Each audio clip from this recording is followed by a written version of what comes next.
હર હર મહાદેવ, મારા નવા વિડીયોમાં તમારું સ્વાગત છે.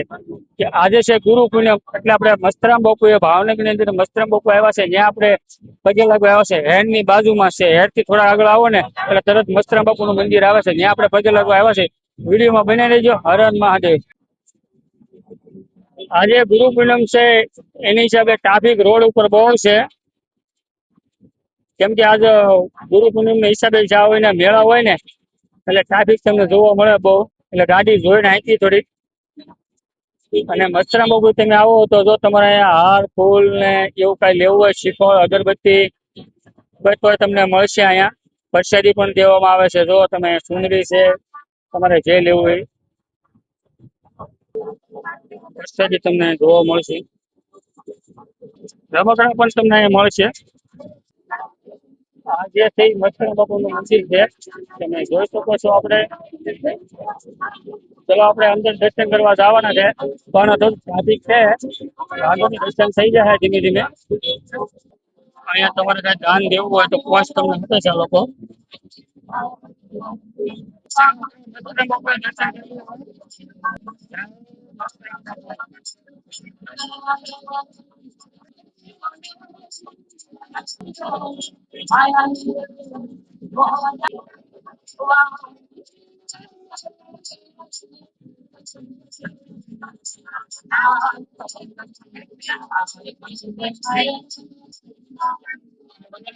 પ્રસાદી આપે છે.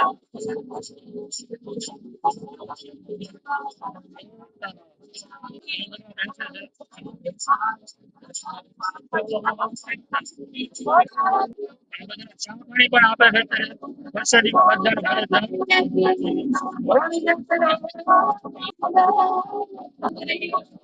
આ બધા સેવકો છે અહીંયા. આ મંદિરનો નજારો છે, તમે જોવો છો.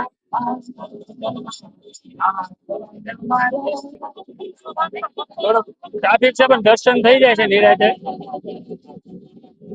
આજે મસ્તરામ બાપા જોવો પ્રસાદી આપે ચામાં બધાને. તો આ બધાને ચા પાણી પાય છે, નાસ્તો ચા પાણી ને એવું બધું કરાવે છે અહીંયા. અહીંનું મંડળ છે આ લોકોનું સ્પેશિયલ અહીંયા.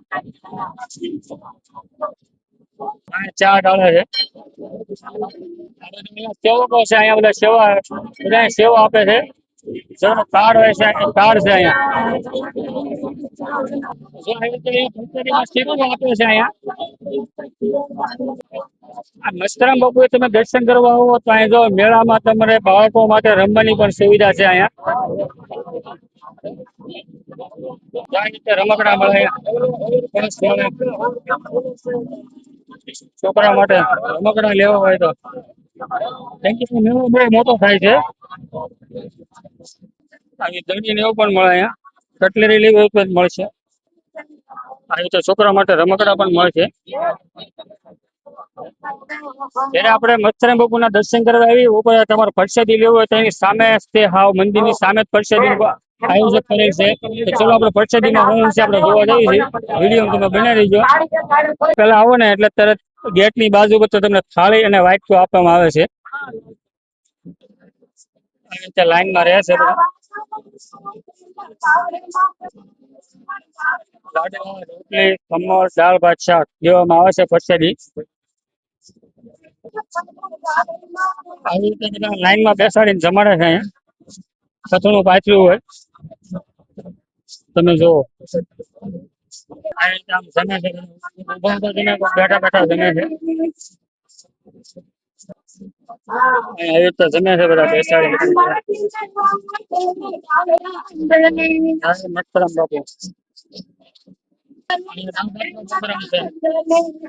મસ્તરામ બાપુ પ્રોગ્રામ છે. હનુમાનજી મહારાજ નું મંદિર છે.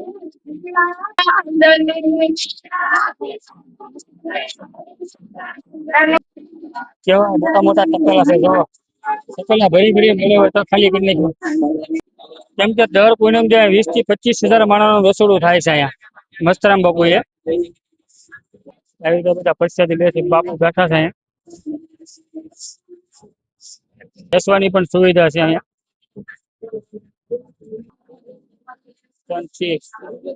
મસ્તરામ બાપુ જય. આવી રીતે બેઠા બધા ખુરશી બધા સેવકો છે અહીંયા.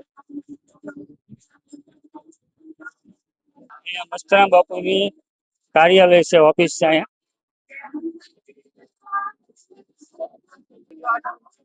અહીંયા તમારો પ્રસાદ વધ્યો હોય આ તપેલાની અંદર અંદર નાખીને જાઓ, હાથ સાફ કરી પછી થાળી ધોવામાં દેવામાં આવે છે. જો અહીંયા હાથો હાથ થાળી ધોવામાં આવે છે, 2-3 પાણીમાં બદલાવાનું. પેલા ઈ ધોવાય પછી અહીંયા ધોવાય, પછી આ બાજુ બધે ચોખ્ખા પાણીમાં આવે છેલ્લા. અહીંયા 4 થી 5 કોટિયા મૂક્યા છે થાળી ધોવા માટે. અહીં બધાને હાથો હાથ થાળી ધોવા દેવામાં આવે છે. અહીંયા દાળના તપેલા ભરી ભરી બનાવ્યા હતા, માણસો એટલું જમે એટલે ખાલી કરી જ નાખે. જો આ છે અહીં રસોડું છે, શાક દાળ ભાત શાક બધું બનાવવામાં આવે છે. ગરમા ગરમ ભાત કાઢવામાં આવે છે. આ બધા અહીંયા સેવકો છે, બધા અહીંયા સેવા રસોડા સેવામાં છે બધા અહીંયા. શાક જો કેમ કે રસોડું પૂરું થવામાં આવ્યું છે, 3 વાગવા આવ્યા છે એટલે હવે બધું ધોવાય છે. અહીંયા સફાઈ કામ હાલે છે. તમે જુઓ બૈરા બધા સેવા કરે છે. અહીંયા કોઈ જાતના કોઈ પૈસા લેવામાં આવતા નથી. અહીંયા તો પેલા જે શાક ના દાળ ના હોય ધોવાના હોય એ ધોઈ હાથો હાથ ધોવે છે બધા બૈરા. તો આવી રીતે પરસેદી લાડુ ભાત શાક દાળ અને ગાંઠિયા દેવામાં આવે છે પરસેદીમાં.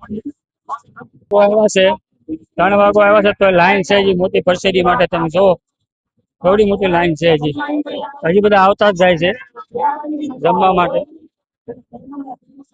આપણે મસ્તરામ બાપુએ દર્શન કર્યા. તમને વિડીયો કેવો લાગ્યો, સારો લાગ્યો હોય તો લાઈક શેર કરજો. ચેનલમાં નવો હોય તો ચેનલને સબસ્ક્રાઈબ કરજો. જય મસ્તરામ બાપુ કમેન્ટમાં લખજો. હર હર મહાદેવ.